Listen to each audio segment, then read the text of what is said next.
Assalamualaikum warahmatullahi wabarakatuh. Perkenalkan, saya Salwa Salsabila dan kami dari kelompok 1 Muhammad akan Subagja. mempresentasikan tentang ancaman korupsi. Ancaman korupsi merupakan salah satu upaya penyalahgunaan uang negara bertujuan untuk memperkaya diri sendiri.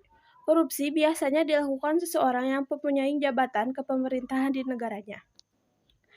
Faktor penyebabnya. Korupsi adalah kejahatan orang profesional yang rakus, sudah berkecukupan tapi serakah, mempunyai hasrat besar untuk memperkaya diri. Unsur penyebab korupsi pada pelaku semacam itu datang dari dalam diri sendiri, yaitu sifat tamak dan rakus. Seseorang yang moralnya tidak kuat cenderung mudah tergoda untuk melakukan korupsi. Godaan itu biasanya berasal dari atasan, teman setingkat, bawahannya, atau pihak lain yang memberi kesempatan untuk itu. Kehidupan di kota-kota besar sering mendorong gaya hidup seseorang konsumtif. Perilaku konsumtif bila tidak diimbangi dengan pendapatan yang memadai akan membuka peluang seseorang untuk melakukan berbagai tindakan untuk memenuhi hajatnya. Salah satu kemungkinannya dengan korupsi. Jadi dapat disimpulkan dari pernyataan tersebut, faktor penyebab korupsi adalah 1. Sudah berkecukupan tapi serakah. 2. Memperkaya diri sendiri. 3. Moral yang kurang kuat. 4. Gaya hidup yang konsumtif. Dampak yang ditimbulkan dari ancaman korupsi. 1.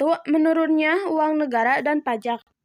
Penurunan pendapatan ini karena kenyataan bahwa banyak oknum pegawai pajak yang memanfaatkan kesempatan buruk ini untuk memperkaya diri sendiri.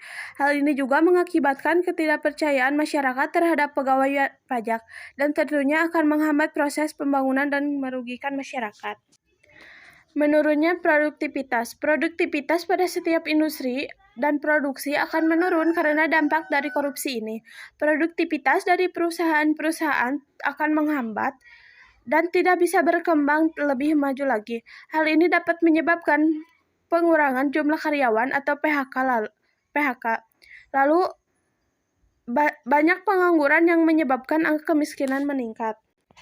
Ketiga, utang negara semakin meningkat. Korupsi tentunya akan memperburuk keuangan negara.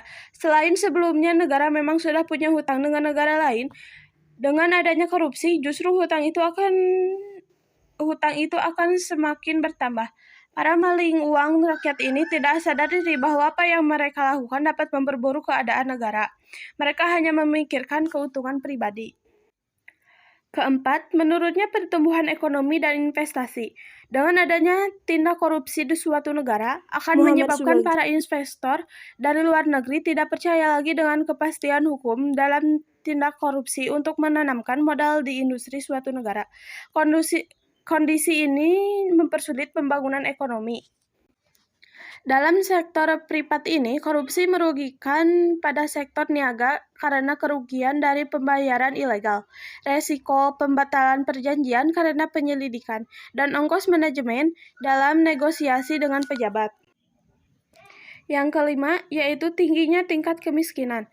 Masyarakat yang mengalami kemiskinan akan merasakan mahalnya harga pelayanan publik, rendahnya kualitas pelayanan, akses air, kesehatan, dan pendidikan. Harga bahan pokok juga tidak dapat dijangkau oleh masyarakat miskin. Rumah layak huni, kesehatan, dan lain-lain sangat sulit untuk diakses karena informasi hukum yang tidak berpihak pada masyarakat miskin. Yang selanjutnya adalah hilang fungsi pemerintah. Dan yang terakhir, hilangnya kepercayaan masyarakat terhadap negara karena kelakuan para pemerintah atau pejabat negara tersebut. Cara mengatasinya yaitu 1. Membangun pendidikan anti korupsi, 2. Memberi hukuman yang setimpal kepada koruptor, 3. Menjadi pimpinan yang berintegritas, 4. Memanfaatkan teknologi pada sistem, 5. Menanamkan nilai religi secara intensif, 7. Supremasi hukum yang kuat, 8. Menutup celah internasional. Sekian dari kelompok kami. Wassalamualaikum warahmatullahi wabarakatuh.